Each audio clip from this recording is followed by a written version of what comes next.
तुम समर्पण को समझते होगे गुलामी, तुम समर्पण को सोचते होगे मैं इनका गुलाम नहीं बनूंगा। कोई गुलाम बनाता ही नहीं, जो गुलाम बनाए वो साधारण मनुष्य भी नहीं हो सकता, वो तो दस्यु हो सकता है, डकैत।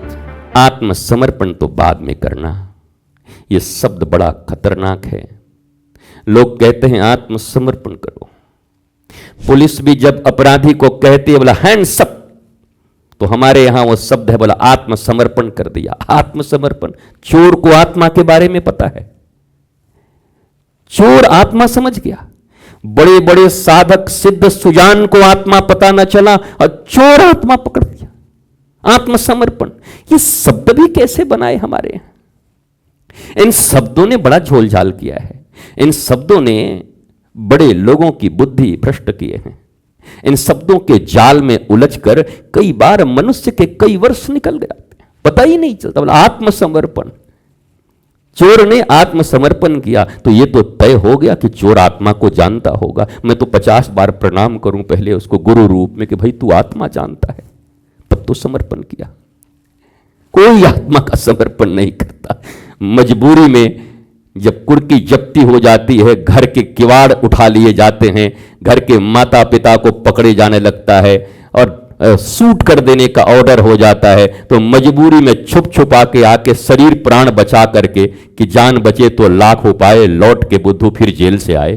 फिर तो निकलेंगे लेकिन बाहर रह गए तो ठोक न दे कोई, इसलिए आता है। शरीर बचाने के लिए वो आकर समर्पण करता है। शरीर समर्पण। तुम तो चोर भी नहीं हो ठीक से। गुरु के सामने तुमने कभी शरीर का भी समर्पण नहीं किया, मन का भी समर्पण नहीं किया। बुद्धि तो तुम्हारी ऐसी कुतर्की है, ऐसी अशुद्ध कैंची कि पता नहीं किसको किसको कुतर दे। तो समर्पण क्या किया तुमने? कभी सोचते नहीं कि आए थे आत्मसमर्पण को और पहली सीढ़ी पे ही अटक गए। आज ये मत खाना, ये ठीक नहीं है, उचित नहीं है, सोई पार्सल मंगवा के भकोस लिए मुंह में। जीभ पर कंट्रोल नहीं। और समर्पण की चर्चा, भक्ति की चर्चा, शिष्य और गुरु के संबंध किस ख्याल में उड़ रहे हो? कहां हो? किसको धोखा दे रहे हो? किसको? क्यों अपनी इस अमूल्य जिंदगी को ऐसे नष्ट कर रहे हो? क्रोध में अबोध बनकर, बोधहीन होकर, अपने ही जीवन के आनंद के अवरोध को उत्पन्न कर रहे हो। इसलिए सोचो, क्योंकि धर्म का प्रारंभिक चरण ही विचार है और विचार की शक्ति मनुष्य को पराकाष्ठा तक पहुंचा सकती है। और विचार क्या करना है, वो विचार करके विचार करना। विचारों के बहुत सारी भीड़ हैं, करोड़ों विचार मनुष्य के मस्तिष्क में सदा चलते रहते हैं, एक नहीं एक साथ लाखों करोड़ों विचार।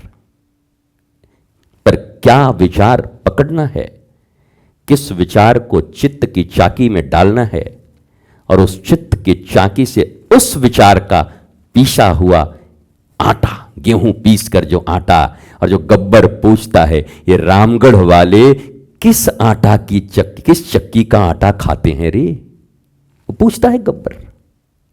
तो तुम भी उस चित्त के चाकी में क्या डाल रहे हो? यूरिया डाला हुआ, जहर से भरा गेहूं, या सुंदर अपनी प्राचीन कृषि पद्धति के अनुरूप श्रेष्ठ खाद्य पदार्थ जिससे तुम तुष्ट पुष्ट और संतुष्ट रह सको? विचार करो, और विचार यही करो कि शरीर, इंद्रिय, मन, बुद्धि, चित्त, अहंकार और तब आत्मा, सातवें द्वार पर आत्मा है। पहला ही है शरीर, एक एक लेवल आगे बढ़ो, वो तो होता नहीं। चर्चा आत्मा की, चर्चा धर्म की, पर कुछ नहीं, व्यर्थ। और फिर हमारे तुम्हारे जैसे लोगों को देखकर करोड़ों भारतवासी कहते हैं धार्मिक न हो तो ही अच्छा है। अगर धार्मिकों का जीवन ऐसा है तो हम तो अधार्मिक ही अच्छे हैं। तो तुम कैसे लोग हो, खुद तो डूब ही रहे हो और कितने सनम को लेके डूब रहे हो। और पहले सनम तुम्हारे परिवार ही होंगे। जिस बच्चे ने तुम्हें दुखी देखा होगा, जिस बच्चे ने तुम्हें लड़ते हुए, कटकटाते हुए, क्रोधित होते हुए, अशांत देखा होगा, उसका धर्म पर भला विश्वास भी कितना होगा। तुम अपनी ही लंका खुद जला रहे हो। लंका जलाते तो मुझे अच्छा लगता, तुम अयोध्या जला रहे हो। लंका तो जलनी ही चाहिए, तुम अयोध्या जला रहे हो। कुछ दे नहीं रहे हो। जन्मों के लाखों योनियों से आने के बाद एक पवित्र जीवन को नष्ट करने में जितना तुम्हारा योगदान है, उसे बनाने में तुम्हारा कोई योगदान नहीं है। बनाओ। मां हो तो बनाओ, पिता हो तो बनाओ, अग्रज हो तो बनाओ, रिश्तेदार हो तो बनाओ, मित्र हो तो बनाओ, आचार्य हो तो बनाओ। शायद उसको बनाते बनाते तुम भी कभी बन जाओगे, क्योंकि तुम तो बने नहीं हो। संतानों को बनाते बनाते तुम बन सकते हो, एक प्रक्रिया ये भी है। उन पर दया करो। वो कच्चे बांस हैं, मिट्टी हैं, गीले। उनको अपने जैसे दुर्जन मत बनाओ। अभाव, अहंकार, ईर्ष्या, भय और तकलीफों का कुआं मत बनाओ उन्हें। उन्हें विराट बनाओ। संकीर्णता से उनकी बुद्धि हटाकर विराटता की ओर उनको ले जाओ। जब तुम किसी अधार्मिक, शारीरिक, इंद्रिय या मन के आचरण के साथ अपने संतानों के साथ खड़े होते हो, तो वास्तव में तो उनके साथ नहीं खड़े होते, उनके विरोध में तुम्हारा वो पहला कदम होता है। जिस किसी भी प्रकार से उनके केवल शारीरिक, इंद्रियोचित, बुद्धिचित और मन के विकारों के साथ तुम खड़े हो जाते हो, उसी दिन पहला कदम होता है अपने ही जन्म दिए हुए संतानों के विरोध में तुम खड़े हो जाते हो। उनके साथ नहीं खड़े। यह साथ खड़ा होना ही विरोध है।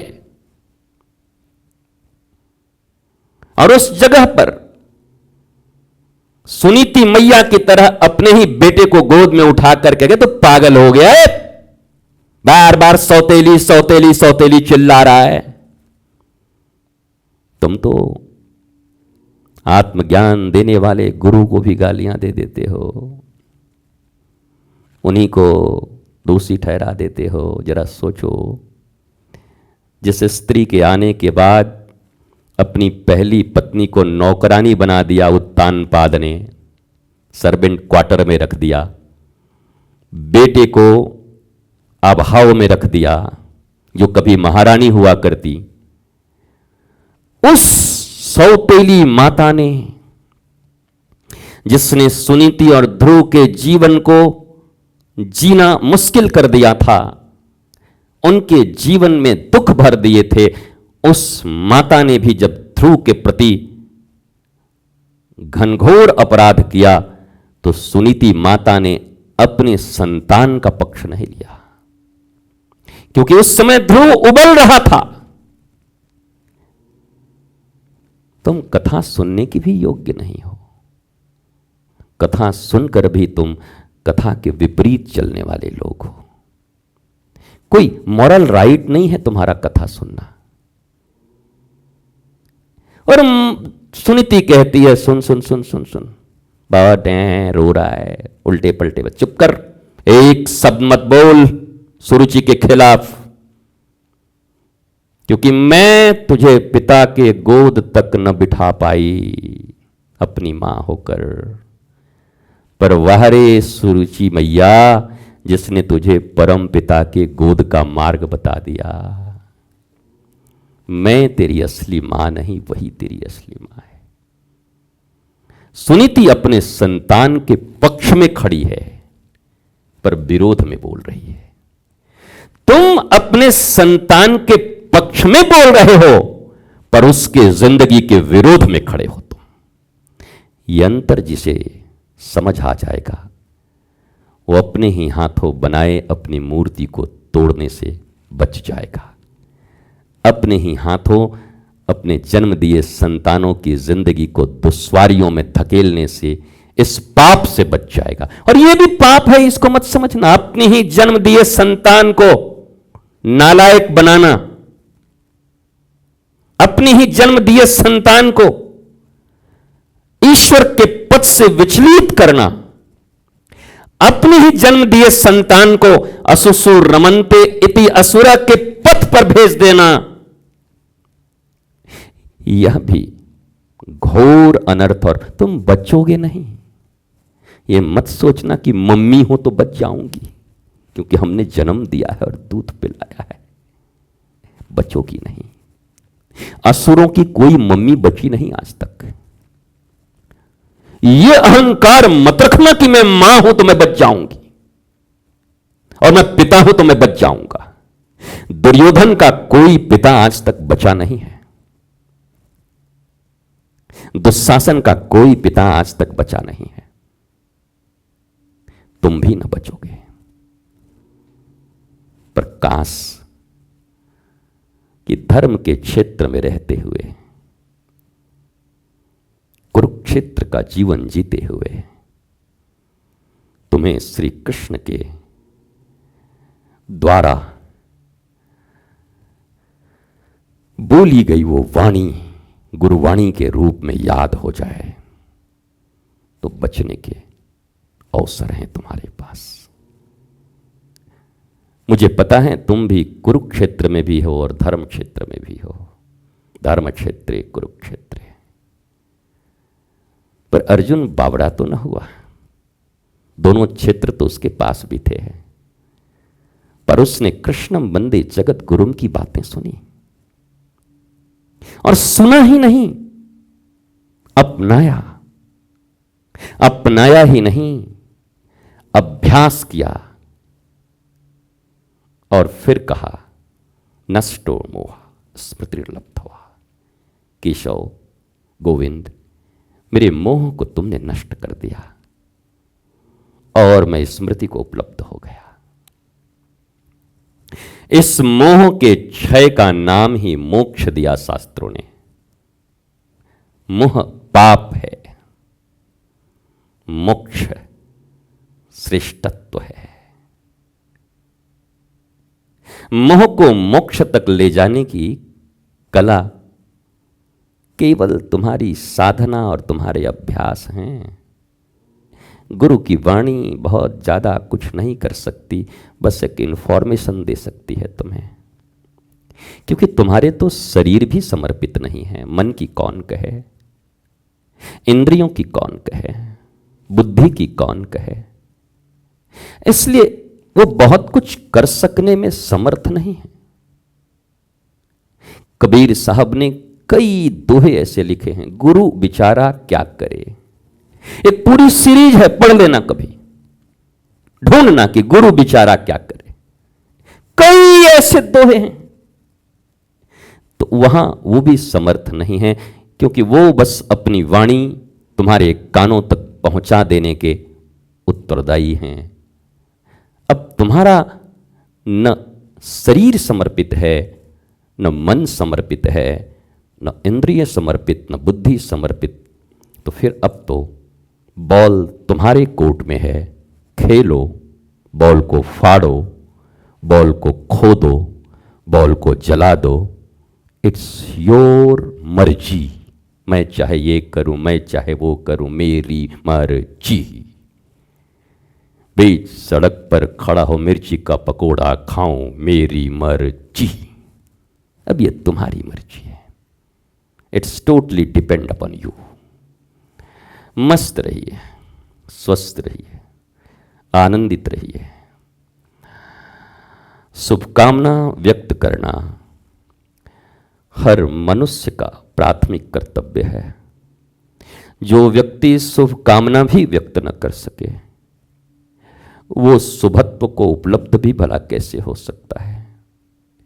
इसलिए निंदा, अनर्गल प्रलाप, ये सब तुम्हारे ही मनुष्यत्व और शुभत्व के विरोधी हैं।